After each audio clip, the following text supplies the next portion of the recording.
Yes, my viewers and subscribers, welcome to another episode of Jamaica Politics Uncovered. If you are a new subscriber, welcome to this channel. And if you are a returning subscriber, welcome back. Guys, you are not going to believe this. I just got a message not too long a while ago about something that a PNP supporter said. And I want you guys to look at this. This is a PNP supporter. She says, I am hoping they lock up the other 30 persons who went to the crime scene and also find the person who gave her the injection to stop the bleeding. Now, people, you see, this thing here, it is much bigger than just the man we're in a police custody. Because how is it that a woman is dead and people are show up? I'm assuming doctors.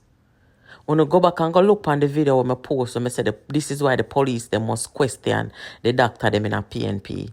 How is it that this woman is dead? Miss little bit of blood say there was not a lot of blood at her nose, right?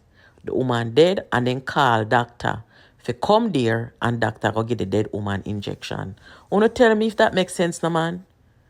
Tell me if that makes sense. Tell me where in the world or where under creation you ever hear say a person is experiencing a minor nosebleed, and for a minor nosebleed you administer an injection to stop it. You just don't do that. People get minor nosebleeds all the time for various reasons and conditions. Children get them all the time, especially because they pick their nose. You have blood vessels in your nose will get weak. You may go in the shower where, you live in foreign countries. You take warm showers all the time. You go in at the warm shower, your nose start bleed. The time too cold, your nose bleed. Certain injection, your nose bleed. High blood pressure, your nose bleed. It is never recommended that you treat a minor nosebleed with an injection. These people are ridiculous. And this is why Fitzbailey and the Jamaica Constabulary Force, you see, all of them people there who little bit of blood say was at the crime scene, and all of who come there, we a doctor, and all of who come talk about aneurysm and all these things, the whole of them must be made to testify in a court of law. Yes, they must testify. Because I don't feel at this point that the JCF and the DPP must rely solely on the evidence that they gather against Silvera. I think that they must have these people testify, because you see the people them come give the woman injection, if it goes off a true, and I assume it would be somebody with a medical background, them should get them license revoked. Especially if she's not the patient, if she's not his or her patient, they don't know the woman background. Suppose the woman did allergic to what them give her. And I am wondering, was Melissa really dead when these people all came on the scene? Was she really dead? Or did they call these doctors to try and revive her? I don't understand this. This is shocking to me. It really is. And that's why I'm telling you, say the girl, when you miss little bit of blood, when she come talk all them things here, she gave a lot of hints as to what happened. And she lied too, because she said, she said, we.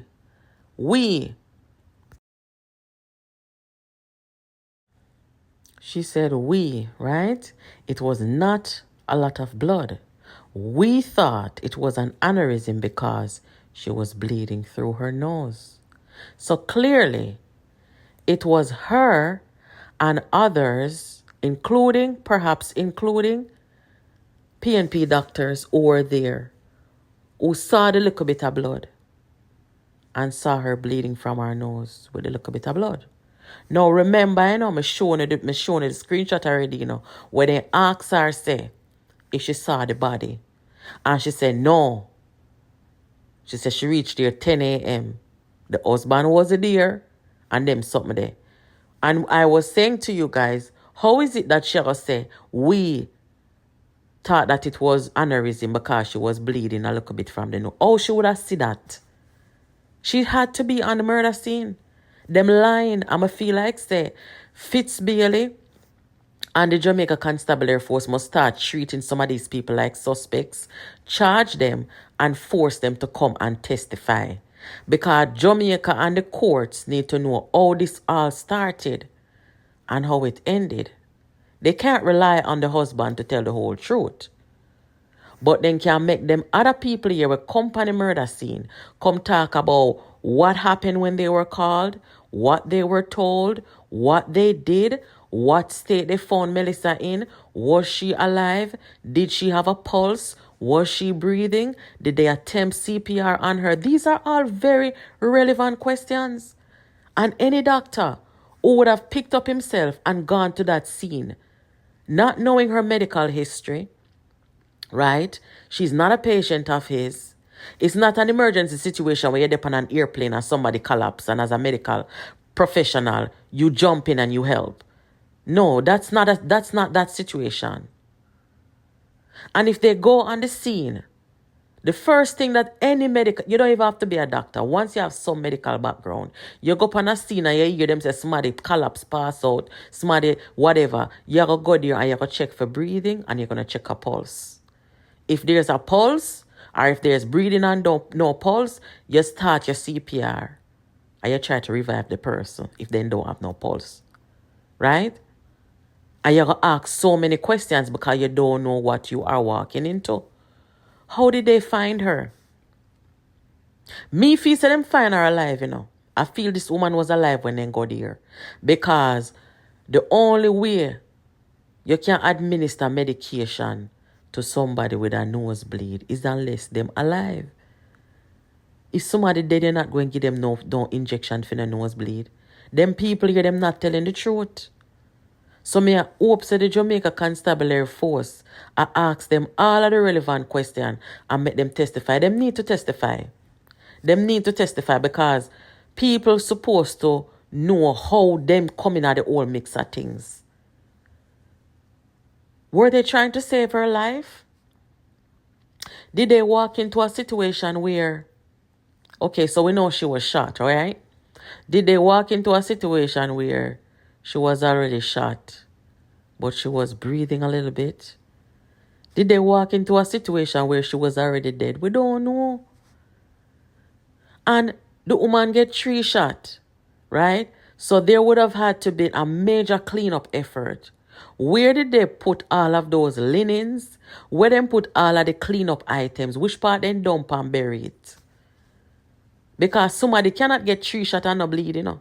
You have some kind of bleeding, you know, and more than likely it's not through the nose you're going to bleed. You're going to bleed from where you get the shot then. If I even from one of the bullet wounds. So who helped clean up the murder scene? Because once somebody can't do it, because when somebody dead, we never try to turn a dead person or move them, they stiff after a while. You can't get no clothes or on or off of them. So who helped us, them people here? This is bigger than we know. This is bigger than what the Jamaica Constabulary Force I tell you. There is a lot more to this. And I feel that the Jamaica Constabulary Force must treat all of these people as suspects. They must charge some of them and they must make them come to court and testify. And you see the medical person when they dead here, we give the woman injection, that person must get their lives taken away. No, seriously. Them need to come explain the medical aspect of it. What condition did they find the woman in? Was the woman dead already? Was she still alive?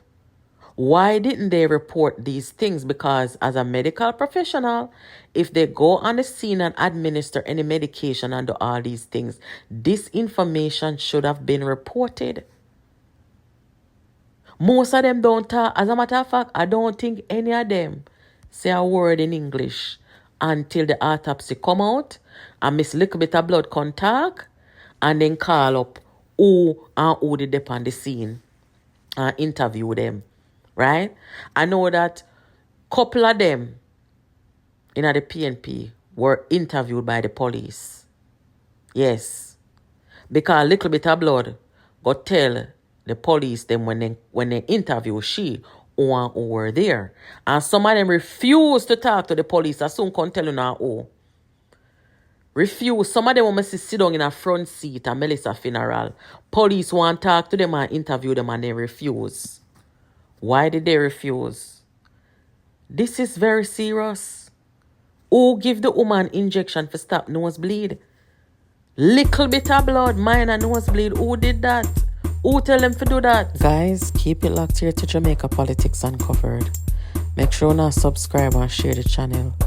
I'll catch you in the next video. Have a good night.